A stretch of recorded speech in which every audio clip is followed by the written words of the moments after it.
Good morning students. Last video में हमने equation of motion discuss किया था फर्स्ट मेथड से, स्ट्रेट लाइन जो हमने ग्राफ शो किया था, uniformly accelerated motion.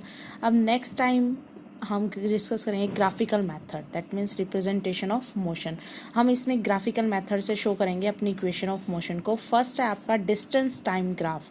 Distance time देखो, जो भी हमें दो में ग्राफ दे रखा है, दैट मीन्स एक्स जो आप कोऑर्डिनेट एक्सिस में, कोऑर्डिनेट ज्योमेट्री में बनाते हो, एक्स और वाई एक्सिस में। अब एक एक्सिस पे आप डिस्टेंस लोगे और एक एक्सिस पे आप टाइम लोगे। तो डिस्टेंस टाइम ग्राफ क्या है? Distance time graph of a body moving at uniform speed is always a straight line. जो डिस्टेंस टाइम ग्राफ है, देखो हम कैसे डिनोट करेंगे। हमने एक्स एक्सिस में तो ले लिया टाइम और वाई एक्सिस में ले लिया डिस्टेंस। अब जीरो, ये दैट इज इनिशियल पॉइंट, ठीक है। यहाँ से अगर बॉडी स्टार्ट हो रही है तो ये क्या कर रही है? Straight line. Straight line graph का मतलब है यूनिफॉर्म स्पीड है, कि वो यूनिफॉर्म स्पीड से ट्रैवल कर रही है, क्योंकि डिस्टेंस टाइम ग्राफ स्पीड को डिनोट करता है। अगर देखो कोई भी बॉडी, मान लो मैंने कहा कि 10 मीटर पर सेकेंड इन 10 सेकेंड में कवर कर रही है, 10 सेकेंड आ गया। 20 मीटर पर सेकेंड कवर कर रही है 20 सेकेंड में, तो एक यूनिफॉर्मली ग्राफ डिस्ट्रीब्यूट होगा, जिसमें हम क्या डिस्कस करेंगे। मान लो ए पॉइंट तक डिस्कस हुआ, यहाँ ए पॉइंट, यहाँ हमने कोई पॉइंट बी ले लिया टाइम एक्सिस पर और सी पॉइंट ले लिया डिस्टेंस एक्सिस पर। तो अगर हम स्लोप ऑफ लाइन बनाते हैं, तो आप कोई भी स्लोप लेते हो, स्लोप अगर इस लाइन का निकालते हैं तो वो क्या होता है? Perpendicular upon base. परपेंडिकुलर क्या है? ए बी, और बेस क्या है? O B. That is known as the slope of line O A. तो डिस्टेंस टाइम ग्राफ अगर आप इनको सिंपल फॉर्म में लिखते हो कि कोई भी अगर बॉडी यूनिफॉर्म स्पीड से ट्रैवल कर रही है तो उसका ग्राफ डिस्टेंस टाइम क्या होगा? आप सिंपल आंसर दोगे, स्ट्रेट लाइन ग्राफ होगा। नेक्स्ट है speed time graph when the speed remain constant. अब इसी का ही है। अब आपको स्पीड टाइम ग्राफ, इसमें कंडीशंस होंगी। फर्स्ट कंडीशन वो कह रहा है when the speed remain constant. Speed remain constant का मतलब है कि कोई भी बॉडी अगर ट्रैवल कर रही है वो एक कांस्टेंट स्पीड से ट्रैवल कर रही है। डिस्टेंस लगा, अगर मैंने आपको कह दिया, मान लो एक कार है, एक कार ट्रैवल कर रही है 60 metre per second in 1 hour. Next 60 metre per second से ही नेक्स्ट 1 आवर में वो कितने कवर कर रही है? 60 मीटर पर सेकेंड कवर कर रही है, यानी उसकी स्पीड क्या है? कांस्टेंट है। तो जब भी ऐसा ग्राफ आएगा, अब आपको स्पीड टाइम ग्राफ है तो एक्स एक्सिस में आपने टाइम ले लिया और वाई एक्सिस में आपने डिस्टेंस ले लिया। अब कांस्टेंट स्पीड है तो इक्वल डिस्टेंस ट्रैवल करेगी। अब डिस्टेंस क्या है आपका? कांस्टेंट हो गया, स्पीड रिमेन कांस्टेंट। तो यहाँ हमारी लाइन क्या मिलेगी? Parallel, straight line parallel to time axis, क्योंकि स्पीड क्या है बॉडी की? कांस्टेंट है, और कांस्टेंट है तो स्ट्रेट डिस्टेंस कवर करेगी।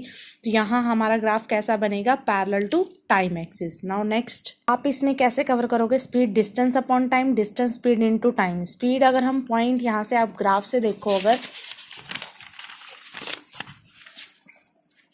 देखो ग्राफ, अगर हम एट पॉइंट सी की बात करते हैं तो सी पॉइंट पर जब आप डिस्कस करोगे, डिस्टेंस उसने कितना कवर किया है? आपका डिस्टेंस है बीसी डिस्टेंस, और टाइम कितना है?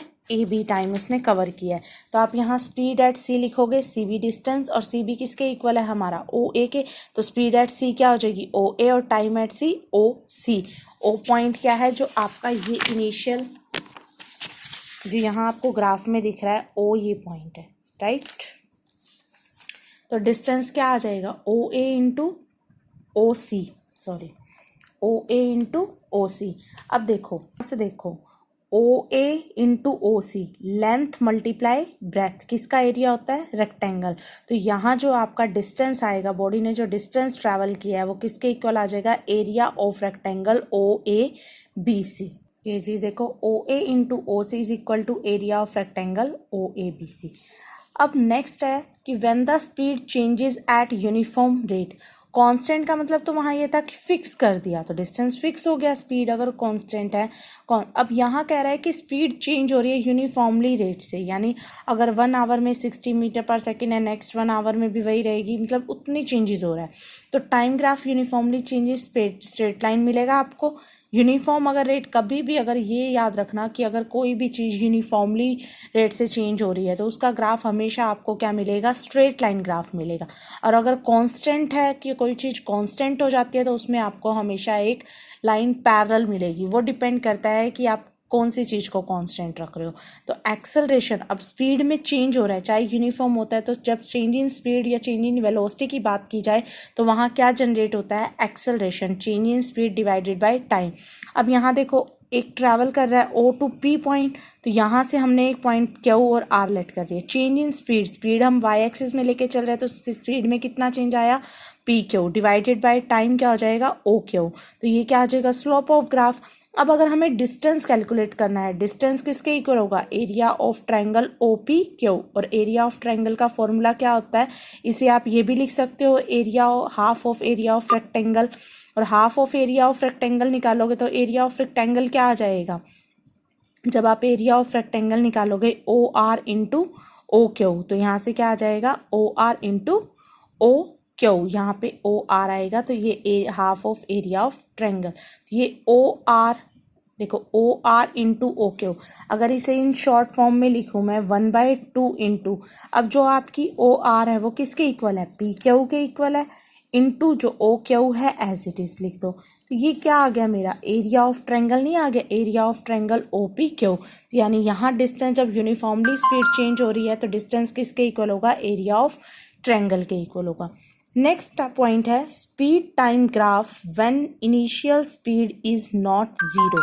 अब यहाँ देखो आपने तीनों केस में यहाँ जीरो, स्टार्टिंग पॉइंट जीरो से स्टार्ट हुआ है, लेकिन यहाँ वो कह रहा है स्पीड टाइम ग्राफ बनाना है आपको when initial speed is not zero, यानी कुछ सम इनिशियल वेलोसिटी से वो मूव कर रहा है। तो यहाँ से अब यूनिफॉर्मली ये बनेगा तो स्ट्रेट लाइन, यहाँ लेकिन यहाँ जीरो से ना ग्राफ स्टार्ट हो गए किसी भी पॉइंट पर आप।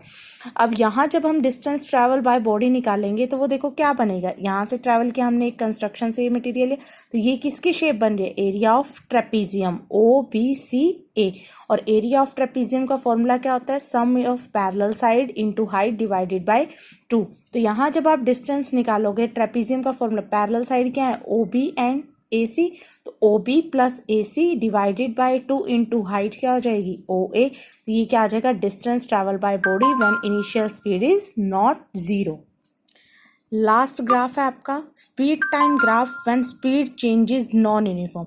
अब तक आप यूनिफॉर्म रेट में पढ़ते हो, जब भी नॉन यूनिफॉर्म की बात आएगी तो उसमें हमेशा कर्व शेप ग्राफ मिलेगा आपको, और उस कर्व लाइन ग्राफ को आपका एक पर्टिकुलर नेम क्या होता है, पैराबोला। यानी स्पीड टाइम ग्राफ आपको शो करना है कि जब वो नॉन यूनिफॉर्म का मतलब है डिफरेंट। मान लो अगर 1 आवर में एक बार बॉडी 60 मीटर पर सेकेंड से ट्रैवल कर रही थी, और नेक्स्ट 1 आवर में उसकी स्पीड 80 मीटर पर सेकेंड होगी, फिर नेक्स्ट 1 आवर में उसकी स्पीड 100 मीटर पर सेकेंड होगी, यानी यूनिफॉर्मली तो चेंज नहीं हो रही ना, वो नॉन यूनिफॉर्म अपने इरेगुलर इंटरवल में वो नॉन यूनिफॉर्म मोशन है। तो उस केस में आपका ग्राफ कैसा बनेगा, पैराबोला ग्राफ बनेगा। ये हमेशा नॉन यूनिफॉर्म वाले केस में बनेगा। That means speed time graph when speed changes non uniform rate. यहाँ तक आपके 2 equation of motion method complete हो गए, ग्राफिकल मेथड और एक जो आपका यूनिफॉर्मली एक्सेलरेटेड मोशन से था। अगर किसी को यहाँ तक कोई भी डाउट है देन नेक्स्ट वीक तक का टाइम है आपके पास, फ्राइडे तक का, आप मुझसे पर्सनली पूछ सकते हो, वीडियो में कमेंट करके या पर्सनली टेक्स्ट मैसेज करके। उसके बाद कोई क्वेरी नहीं सुनूंगी कि मैम मुझे ये प्रॉब्लम थी, मुझे ये। अगर किसी को कोई भी किसी भी टॉपिक में डाउट है then ask me by personal message in comment box. Okay, thank you.